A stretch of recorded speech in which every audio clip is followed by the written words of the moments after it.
Hey, what's up guys? Welcome back to my channel. My name is Sarah and welcome to my very first ever Winterween vlog.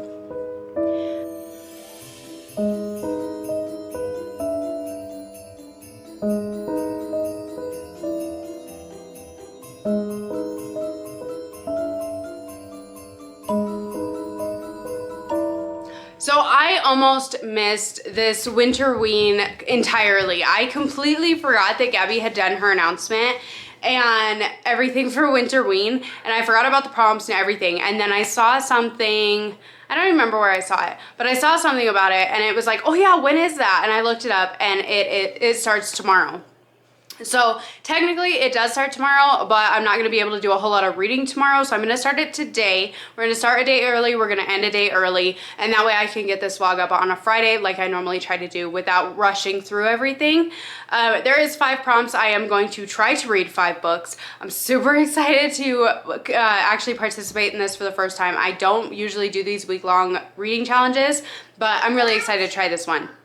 I have a lot of horror books that I'm really wanting to get to, and I can't wait. So let me grab my journal and we'll go over the prompts and we'll go over what I'm going to be reading this week. Alright guys, so I actually forgot that I have everything on my computer, not my journal yet, because this was very last minute. But we have 5 prompts. The first prompt is to read a book in the dark or at night. And the first one that I'm going to try and do for this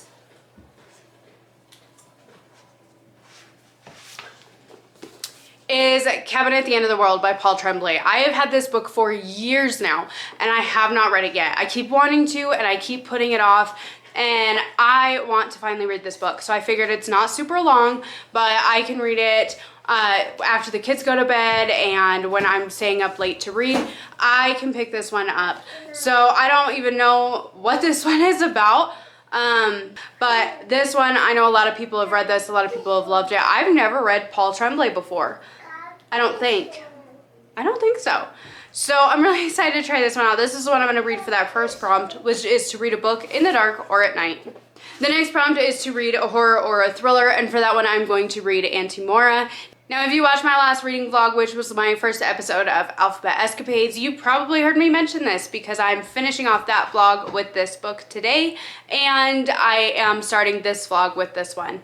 So it kind of doubling up just a little bit, but I figured since I wanted to start Summerween a day early, this would be the perfect opportunity to fit this one in. It's just a short little novella, talks about Dante's ninth circle of hell, and a girl that something happened to her that nobody can really figure out what it was. So I've been looking for another horror novella that will hit me like Bloom did. I loved Bloom by Delilah S. Dawson this past year, and I'm really want to find another horror novella that hits like that one did. So I picked this one up. I've never heard of this book, never heard of this author. This is a debut, and I'm so excited to read this one.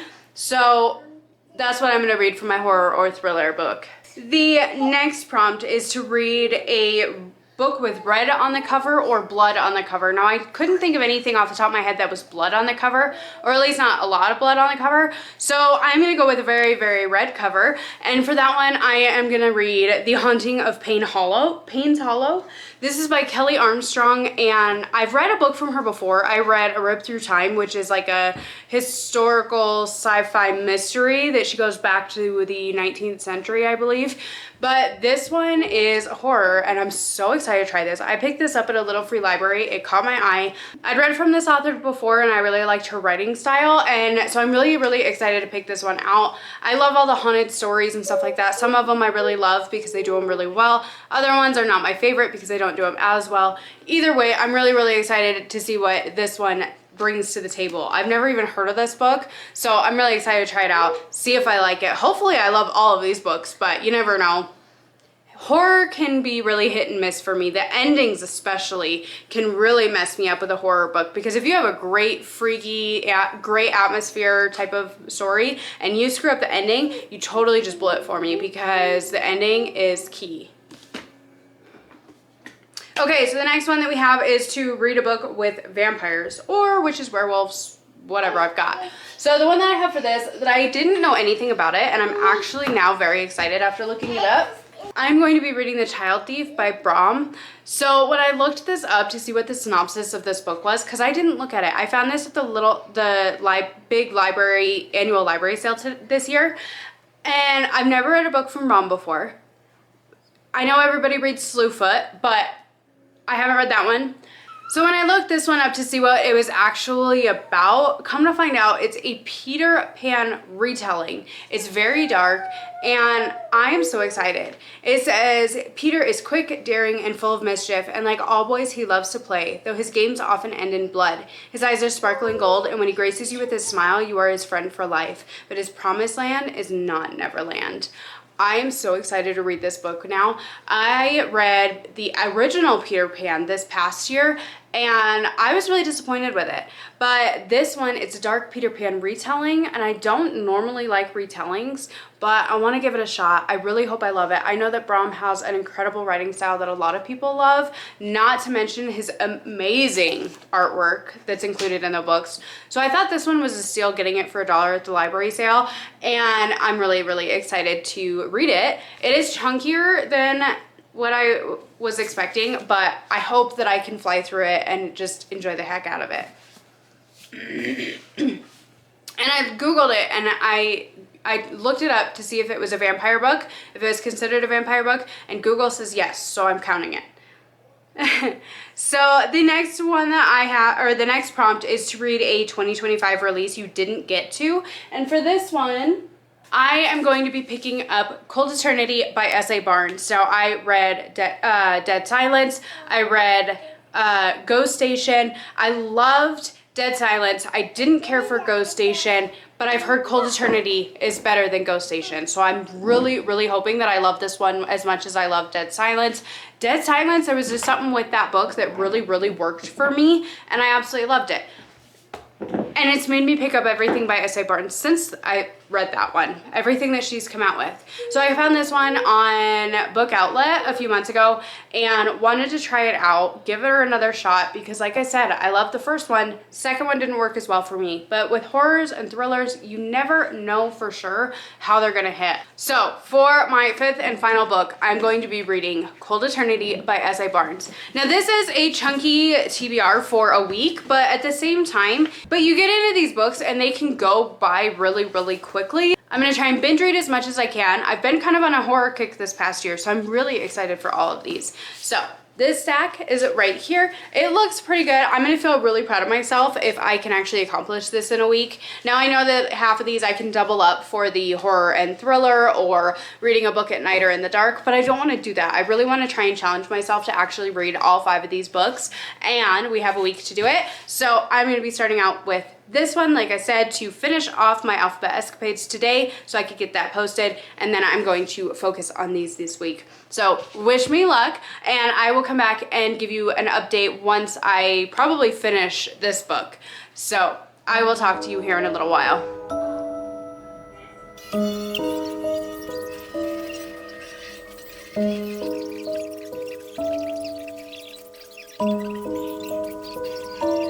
Okay guys, so it is a few hours later. I read this book. I have been stewing over this book. I was talking to my husband a little bit about it, and I finished it. I finished it, and I am so disappointed in this book. Oh my goodness. So this is supposed to be a horror novella, and it's supposed to be like a kind of cult-ish community. They're super duper religious, and they are like insanely religious, and it's this girl and her best friend Nora. So her name is Abigail and her best friend's name is Nora, and Nora is basically a problem child, that she speaks her mind and says what she thinks, and she does things differently, and she's shunned for it.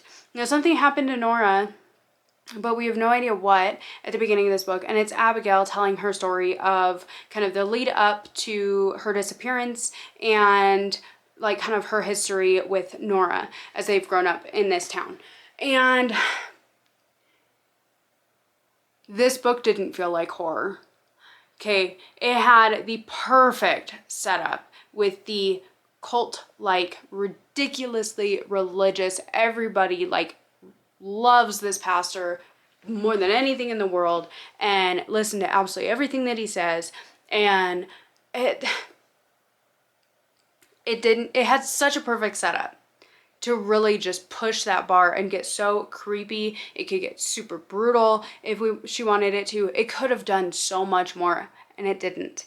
It didn't. There was a tiny little bit of graphic, like horror, action, people getting hurt kind of thing, a little bit of gore, but that was it. It was like 2 little scenes in the entire book that had a little bit of gore and a little bit of something happening, and nothing came of it. This book,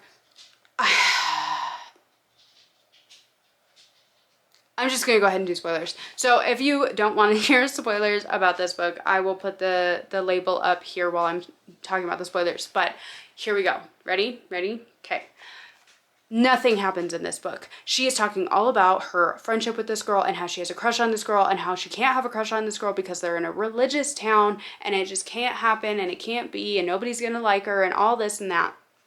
And then she ends up bashing a girl's face into a table, and at her birthday, at this girl, the other girl that she got her face hit at her birthday party, her 18th birthday party, Nora goes up, she bashes her head into a table repeatedly, and then she's like, "Oh, I'm so sorry. What happened? What did I do?" And then they say that they diagnose her with being possessed by a demon. Okay. And it's like, okay, things are going to get dark. Things are going to get wild. No, they try and basically like exorcise her and save her. And all that happens is that she ends up using her teeth to rip out the pastor's brother's throat. Ta-da, there's your 2 action scenes right there. That's it.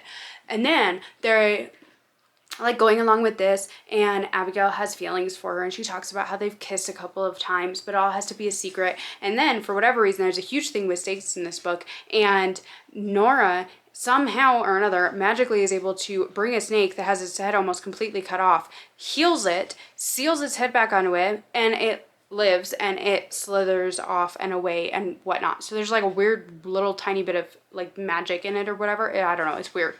And then so Abigail is keeping all of Nora's secrets, and she's like kind of in love with her. And then because she's been supposedly diagnosed with having a demon inside of her, they say, well, now you can't be saved. We're mad at you because you killed the pastor's brother. You can't be saved. Let's put you on a pyre and light you on fire. The end.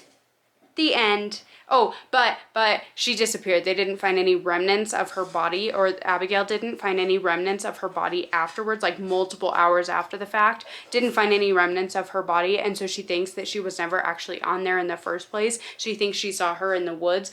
And this book had so much potential, you guys. Oh my God, this book has so much potential. I think it's super interesting, like the super religious cult type stuff, because it's so messed up, because it's such a like realistic type thing, and it can be crazy. But you know what? People believe some crazy shit. You know? They do. But I think this book had the perfect setup, and it could have been so cool, and it could have been so messed up, and it could have been like, there could have been a lot of demonic things, there could have been a lot of culty things, and I know it's just a novella. This book is 116 pages long, so it's really, really short.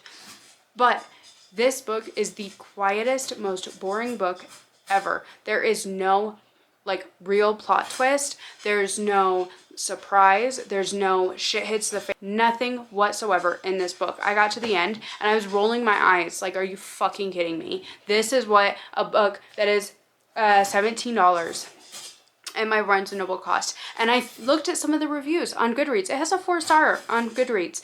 And I swear to God, I feel like I've read an entirely different book from these other people that have read it and loved it, because I didn't get any of that. I didn't get anything at all. I think it had the perfect setup to be super creepy and crazy and everything else, and it didn't do any of it. It didn't even scratch the surface. So maybe I totally missed something because I didn't grow up in a super religious household, but this book fell so flat for me, and I'm so incredibly disappointed with it. I am going to be posting it on my Pango right after I film this clip. So if you want to check it out, it should be there.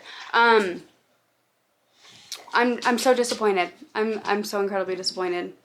I don't normally buy novellas because I don't always like them, but I loved Bloom and I want to find something like Bloom. And so I figured I'd take a chance and I would try this one out. It talks about Dante's ninth circle of hell, and her disappearing and stuff like that. I thought it was going to be something cool. I thought it was going to be really interesting, and it very much could have been, and it very, very much did not do it. So very, very disappointed in this. I ended up giving it 2 stars, and I absolutely will be unhauling this one as soon as this video is done, or at least having it. Like I said, I'm going to post it on my Pango, but I'm super disappointed. So now I feel like I'm kind of slumpy, and it is 1:50 in the afternoon, and I don't know what I want to pick up next. I kind of want to change gears and start another video because I still want to read all these horror books for this video and do this winter-ween, but now I'm feeling super duper slumpy and I kind of want to change gears. So I hate it when this happens so much, because then I end up starting like a whole bunch of different things and nothing actually gets done. But I think at least for the rest of today, I might switch gears, and then I might continue on with winter-ween tomorrow. Since tomorrow is technically the start of winter-ween, I still have 4 books that I want to read, and I really want to read them. But I don't know, maybe tonight. Maybe I'll just take a little break this afternoon, because one of the prompts is to read a book in the dark or at night. And for that one, I'm going to read Cabin at the End of the World by Paul Tremblay.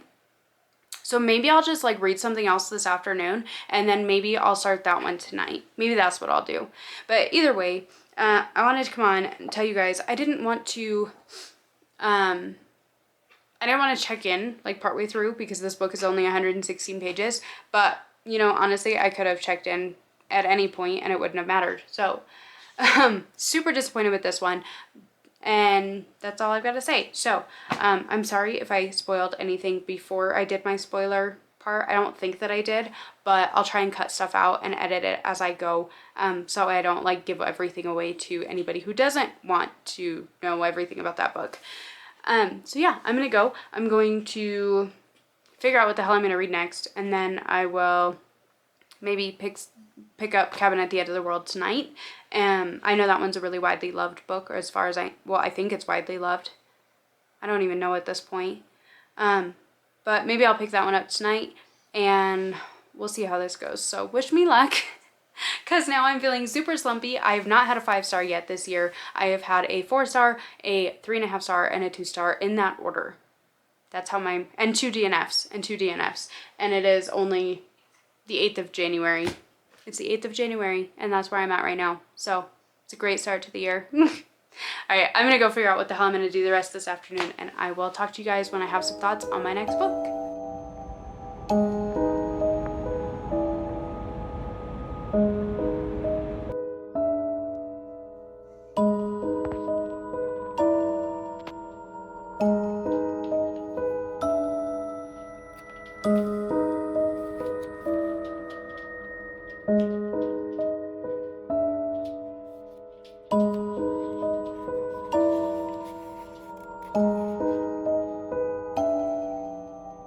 Hey, what's up guys? So it is now Sunday, so it is day 3 of Summerween for everybody, but day 4 technically for me, since I started on Thursday.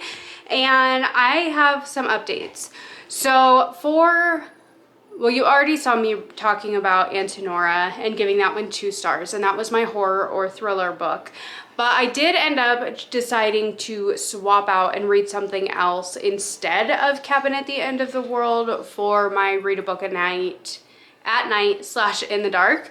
So there wasn't any specific reason. I just decided I wanted to read this one more.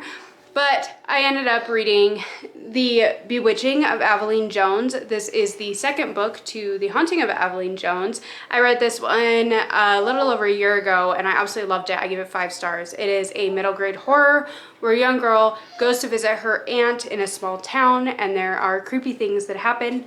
She makes friends with a boy who works for his great uncle's, I believe, bookstore, and the uncle as well. And it was just a really great story. It was so creepy. The atmosphere in this was fantastic. So I ended up picking up The Bewitching of Aveline Jones. Now this is following Aveline and her mom. At the end of the summer, they end up going on a little holiday to a town not too far away, but they were kind of running out of time with the summer, but they wanted to get out, and so they have a rental in a town a little ways away from their house, and it is near a stone circle. Now the stone circle is called the Witches... What is it? The Witches' Stones, I believe. And so it's right next to these witches' stones, and Aveline decides that she wants to go and find out why they are called that, of all things. There's nothing that she knows about witches being in this town or being notorious in this town or anything like that. So she wants to find out why they are called that. And I'm not going to say any more than that. But I ended up giving this 4 stars. I thought it was a great book. I think Phil Hicks, that's the author of these books. Phil Hicks wrote these books, and he does such an amazing job at the atmosphere in these books. We're following a young girl, yes, but she doesn't seem like she's excessively young. Like, she doesn't read like a little kid. Like, you can actually read it as an adult and enjoy it.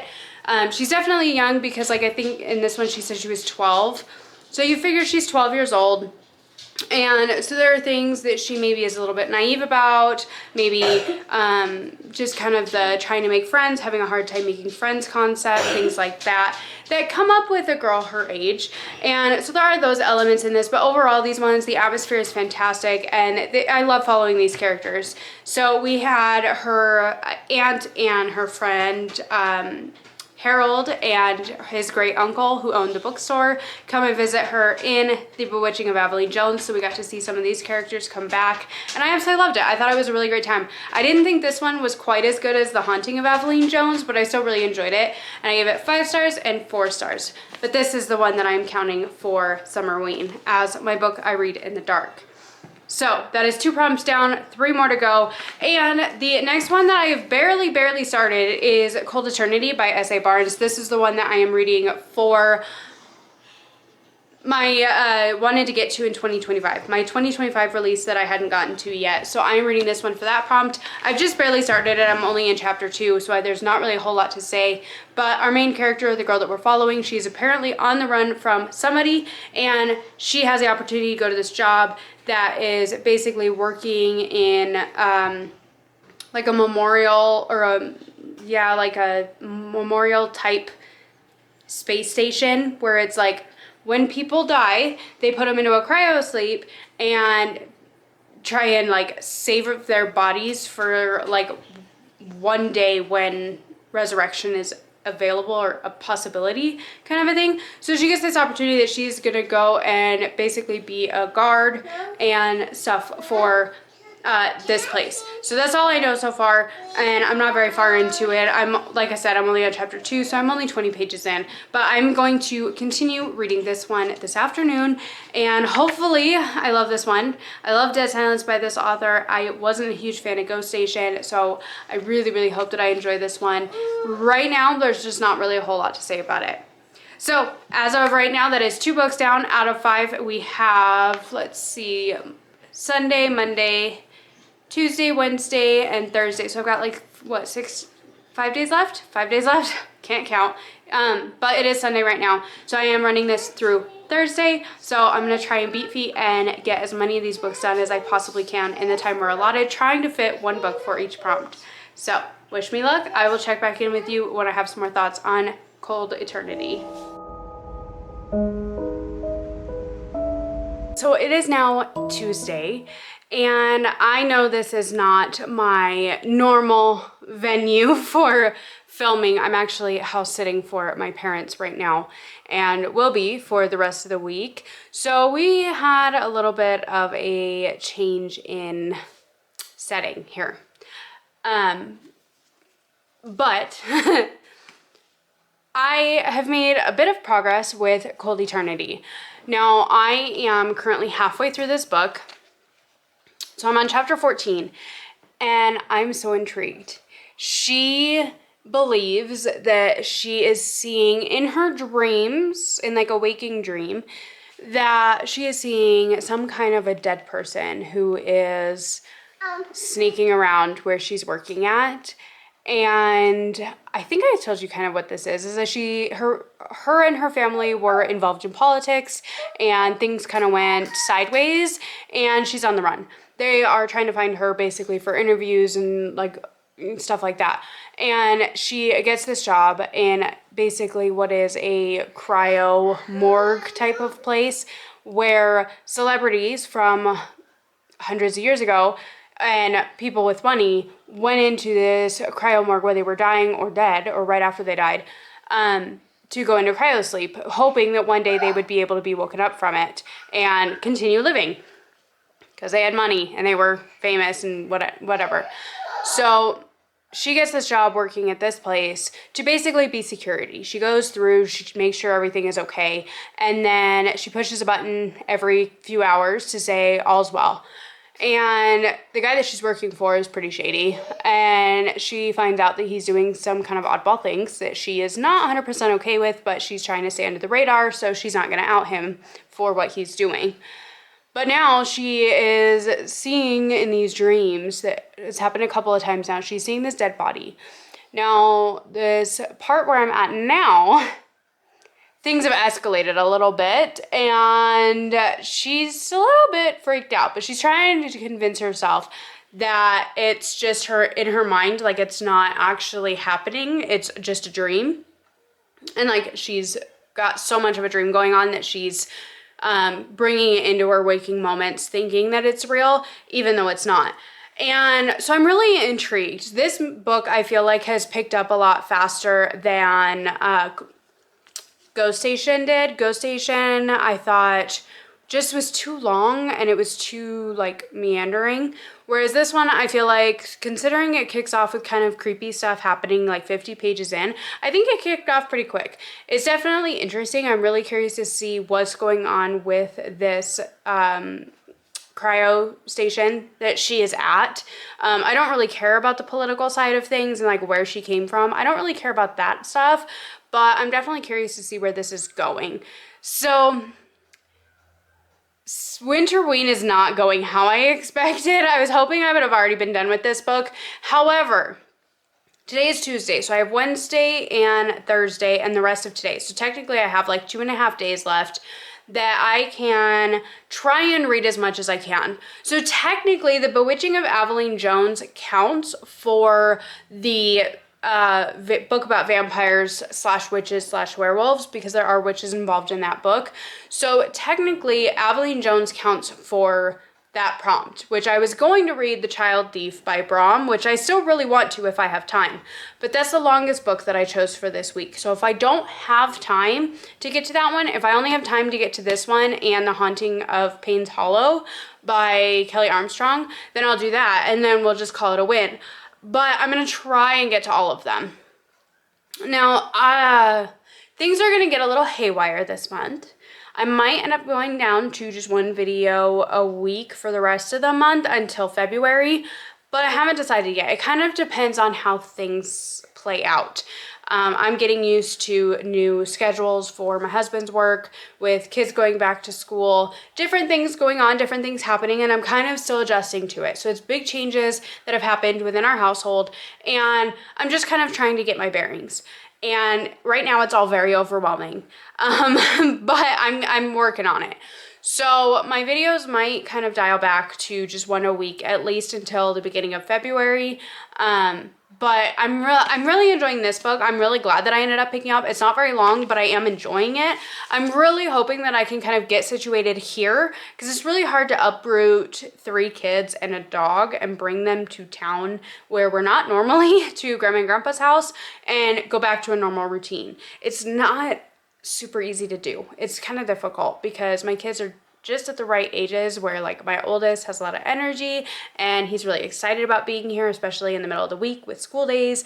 And then my middle son, he's fine, he's whatever. My daughter, she keeps thinking, well, we're going home right now. We're not going to stay in town.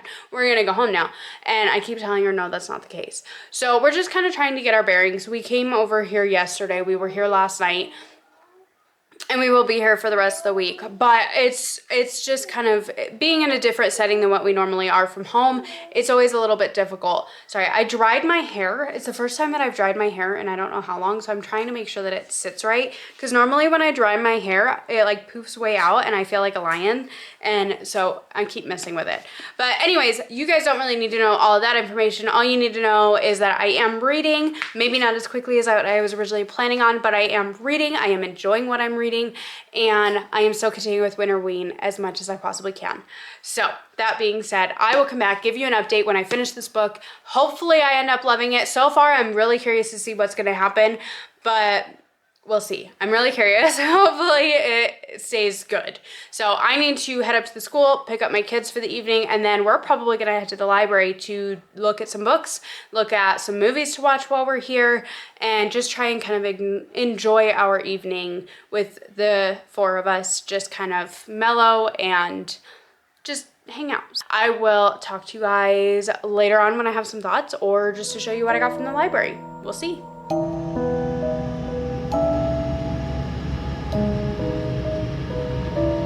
Hey, happy Thursday, guys. So it is now January 15th. It is officially the second to last day for most people of Winterween, but it is officially the last day for me.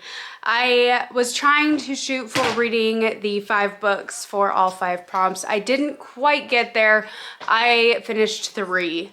So there's still 2 that I didn't finish, but technically I have fulfilled all the prompts, so we will go over that shortly. But I am here because I just finished Cold Eternity by S.A. Barnes. Now, I was hoping this one would be a little bit of a redemption from Ghost Station, because Ghost Station, I was so excited to read another book by her after Dead Silence and giving it 5 stars and loving it. And then Ghost Station, I was super disappointed with. I thought there were parts of it that were done really, really well. But overall, the book was too long and it was too slow. So I was hoping that this one would end up being kind of a redemption for her, for me. This book is only 290 pages, so it's not very long. And S.A. Barnes, she can write sinister, creepy atmosphere like nobody's business. She does a great job at it. She makes them so creepy and so, they're just so well done. And I love that with her writing. I really enjoyed this book. And it was a redemption. However, I'm still disappointed. I feel like the atmosphere on the Elysian Fields ship was fantastic. It was so interesting and it was so creepy and it was great. I thought the atmosphere was done really, really well. I thought the horror element that is in this book was done really, really well. I thought it was a really interesting concept. However, our main character is politically involved and has a political past, grew up in a political family and all that. This book suffered from bringing the politics and the backstory too much into this book. It bogged it down. There was so much of it. And I understand she is alone, essentially, on this ship. And she has a lot of time to think and process what happened to get her there. And I can understand that. I just didn't care.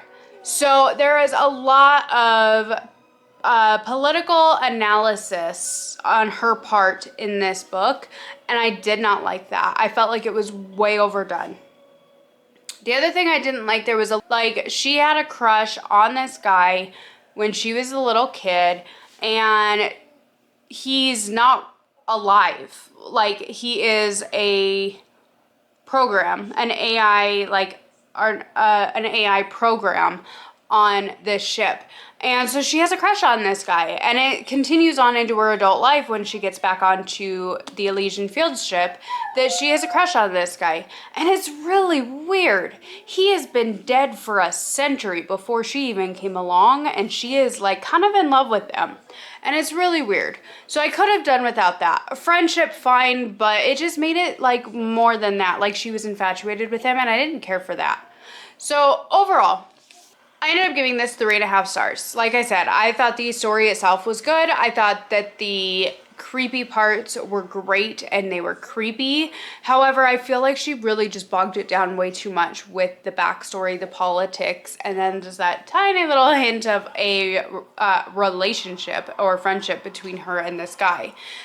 So I did really enjoy it though. I am glad that I read it. I do want to continue to try S.A. Barnes. However, I feel like she's kind of she does really great in the beginning, and then it's she doesn't know how to end it. She doesn't know how to end it.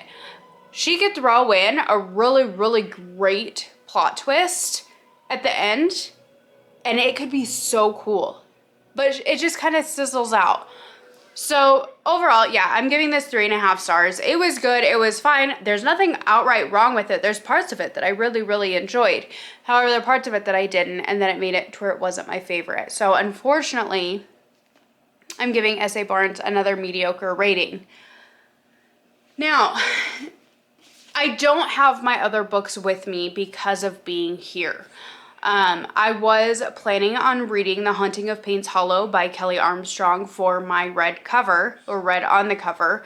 However, being as I'm finishing this vlog out today, that hasn't happened. So technically, Cold Eternity by S.A. Barnes is counting for the 2025 release that I didn't get to, and the red on the cover, because it's obviously right here, red on the cover. So this is doubling up on those prompts. I also read The Bewitching of Aveline Jones, which I gave 4 stars, I believe, 4 stars. And that was to read a book at night or in the dark, and I did that. That one is also doubling up for the vampire book / witches, werewolves, etc. prompt, because there are witch elements in that book. There are witches in that book. I was hoping to read The Child Thief by Brom, and then that just didn't pan out. That book is 400 some pages, and I just didn't have time this week. So I am doubling up with The Bewitching of Aveline Jones. I still loved that book. Those books are so good, and honestly, for being middle grade, they are so eerie, and I absolutely love his setup in those books. So I am doubling up with that one as well. So that's the 2 books. And then I started this out by reading Antinora for Read a Horror or Thriller. And that one I'm giving 2 stars, or I gave 2 stars. I did not like it at all. I was so frustrated with it. I was so disappointed with it. So overall, this has been kind of a back and forth week. I had a 2 star, a 3.5, and a 4. So we had a little bit of everything this week with reading these books. What did you read for Summerween? Did you read 5 books for 5 prompts like I was trying to do? Or did you have to double up on some of them like I did? I would love to hear how this week went for you, how this readathon went for you, and some of the things that you read. Let me know down in the comments below.